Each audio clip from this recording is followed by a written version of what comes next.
Hello, everyone. This is Victor Garcia with Real Combat Media. Today, I'll be doing a phone interview with top prospect Sulem Urbina, with the record of 11 wins, 2 KOs. Sulem, how are you today? Hi, I'm doing well. I'm excited to be here in contact with you. Nice. So you're getting ready for a fight. You have a fight coming up Thursday, February 6th. It's going to happen in Indio, California at the Fantasy Springs Casino. How do you feel about that fight? Well, I'm fighting this coming Thursday. It's only a few days away, so I'm practically ready. Just gotta wait on the last few pounds, to make weight, hit the scale on Wednesday. I'm very excited. It's my debut here in the U.S. I've fought nothing. All my fights have been in Mexico, so this is the first time that my family can actually attend to see me fight as a pro live. Nice. And what does it mean to you to finally fight here in the U.S. as a professional? Because all your fights have been in Mexico, like you said. So does this have a special meaning to you? I believe that as a boxer, you always want to come to the States to fight here. This is where the big fights are made, and I'm just extremely excited. It means a lot to me. Like I said, my parents couldn't travel to Mexico to see me out there, so the fact that they'll be able to travel to Indio, California, and see me fight live, that's a huge meaning for me. And then my fans from California and from Arizona, that has me really excited. Right, I bet. You know, you were born in Mexico and Hermosillo, correct? Hermosillo, Sonora. But you grew up in Phoenix, Arizona, where just to give a little recap of your background. Correct me if I'm wrong, but you fought in the 2015 Pan American Games representing Mexico. You fought in the 2016 Olympic trials, right?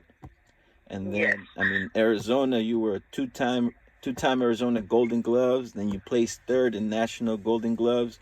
I think you have a pretty solid background, and as far as a fighting style, you're really exciting to watch. So having a American debut, I think is going to be very exciting, not only for you but for fans in general.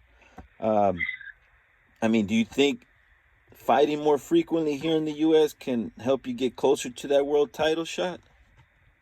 Well, I'm starting to work with Golden Boy. I believe it's the right company to get my career going here in the U.S. They have Sinisa Estrada, Marlene Esparza, Franchon Cruz. We all know that Sinisa and Marlene stole the show on the last September card, or when Canelo fought, and it was a fight of the night. So I believe they're doing a great job with the women. And I believe that, after this fight, things will be decided, and we'll be staying a lot more busy. And yes, I believe that we will be working our way towards those titles.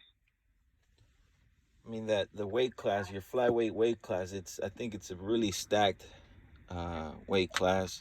Like you mentioned, Sinisa Estrada, Marlene Esparza, and then you have the WBA champion. I don't see if I pronounce her name right. Naoko Fujika. Um, and you rank seventh in the WBA, so you are in the top 10. So definitely, I think you can definitely make some noise there. With Golden Boy. I believe the 112 division is the most competitive weight class. Just in numbers alone, you see that there's a lot more women in those divisions than the lighter divisions, and everybody's good. They're very competitive weight classes. Yeah. Oh, and not to mention, what's her name? Ava Knight's in the weight class. She's a well-known fighter. She's out here in California. I met her a couple times. She's a good person.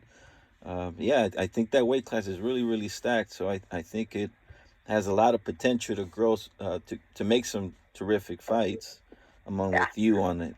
Ava Knight is definitely one of the elite in the division. I mean, she's already been world champion. She's doing MMA and boxing, and she's a great boxer. You know, so I mean, our division is simply stacked with so much talent.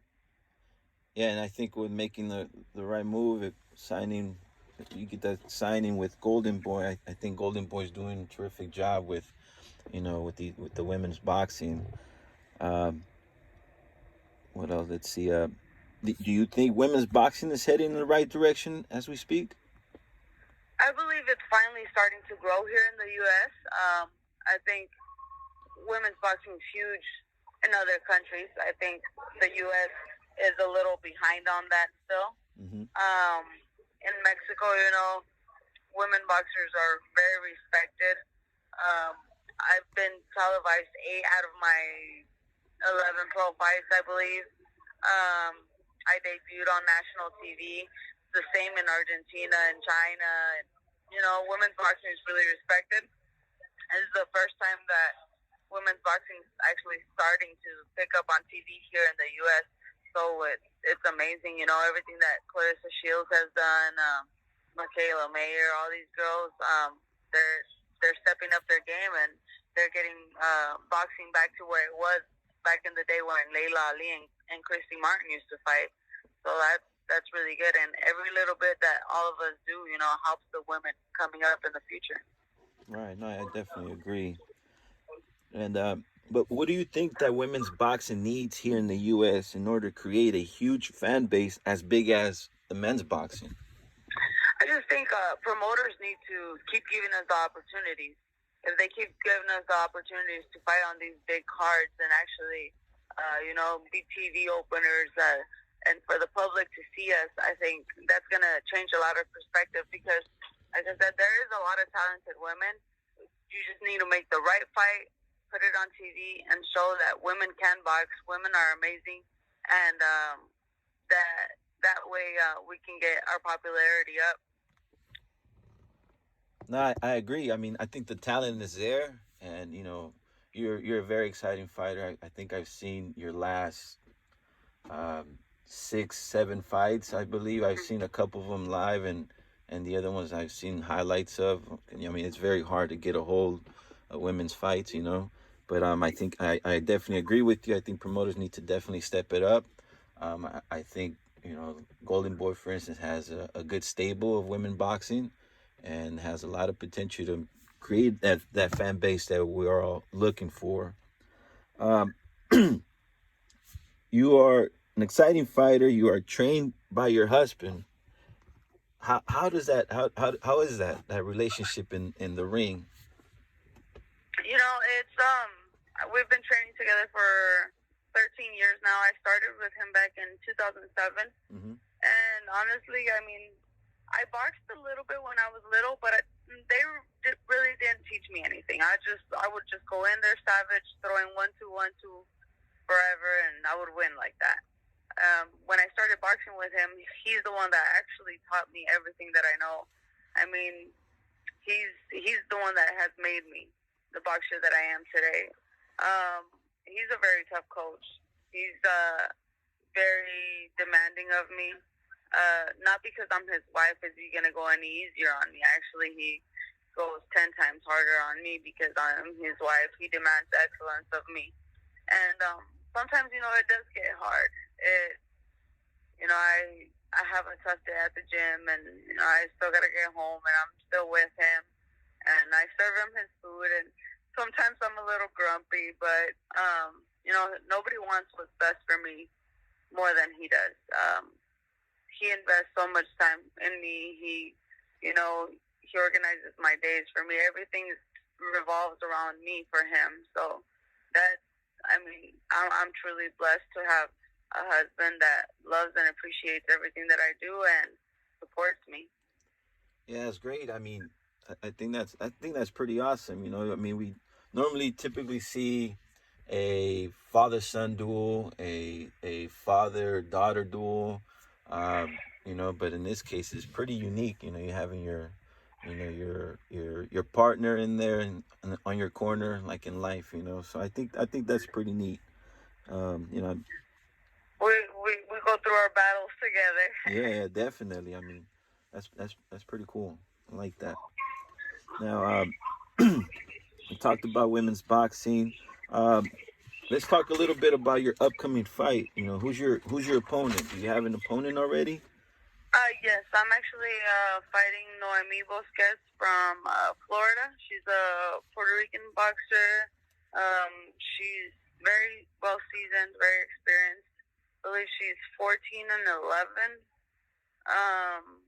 She's been around, fighting some of the best elite boxers in my division, some of the boxers that I will eventually be fighting. So it's a really good test for me. I have to step it up and I have to perform because this fight is very important for me. Yeah, I mean, how do you prepare for a fight? I mean, it sounds like it was kind of a short notice for you to fight on Thursday. You're fighting a fighter that has way over 20 fights. I mean, how do you prepare for something like that? I think that far too often boxers only prepare for fights while they're in camp. I think that's completely wrong. I feel that a boxer should always be in the gym. Obviously after a fight you have to take a little bit of time off, but you have these boxers that go on months layoffs. You can't be doing that. You have to always go back to your craft. When you're not getting fight ready, you work on things to get better. So I'm always in the gym. I stay working. Even if I'm not sparring, I'm working on something else. I'm working on trying to get better, working on my defense, my footwork. So I mean, I was in the gym. Maybe I wasn't sparring as much, but that's just something fine tuning that I had to get in once the fight came about. And it's big opportunities like these. You have to take them. You can't pass them up. And it's time for me to step up, and it's time for me to get what's mine. And this year, I'm coming with everything. Nice. That's perfectly a good mindset to have. But you're right. There is a lot of boxers out there that do just train for the camps of their fight, but it seems like you're really prepared throughout the whole year. And I think that's an inspiration, is motivating for other fighters out there that are definitely probably looking up to you. But that's great. What are your goals as a pro boxer in the year of 2020? Well, as a pro boxer, in 2020, I really want to just start moving up in rounds. I've been stuck fighting 6 rounds for quite a while, so I really want to get 8 rounders in and 10 rounders in. If I can get some, start with regional titles and even maybe a title shot by the end of the year or beginning of next year, I'll be happy. I just really, really want to have a busy 2020 year. I'm happy that I'm starting this early in the year because that's an opportunity for me to get more fights in and more experience for when that world title comes. Nice. All right, so then, well, I mean, is there anything that you want to add to this interview that we probably missed? I'm very grateful for this opportunity to be fighting here in the States. I am a Mexican fighter that likes to entertain, and that's what they should expect for February 6th. Nice. Now, where can all the viewers follow you on social media? Now, you guys can all follow me on Twitter, Instagram, and Facebook at Sulem Urbina. Just keep it simple with my name. And don't miss my fight on DAZN. DAZN, which will happen Thursday, February 6th. And yeah, we'll be ready to watch you. I'm excited for you. I can't wait to see your fight. And I just want to say thank you for taking your time on a busy day to interview with us today. So really appreciate it. No, thank you guys. I mean, if it wasn't for media, boxers wouldn't have any business because, I mean, we need the coverage, and I appreciate you very much. Sounds good. Well, thank you, Sulem. Just want to tell everyone, so please follow Sulem Urbina, as she mentioned, Twitter, Instagram, and be sure to watch her fight on DAZN. There'll be a link on the page at the bottom where you can click and subscribe to to the app if you haven't, so you won't miss this exciting fight of Sulem Urbina. Thank you guys.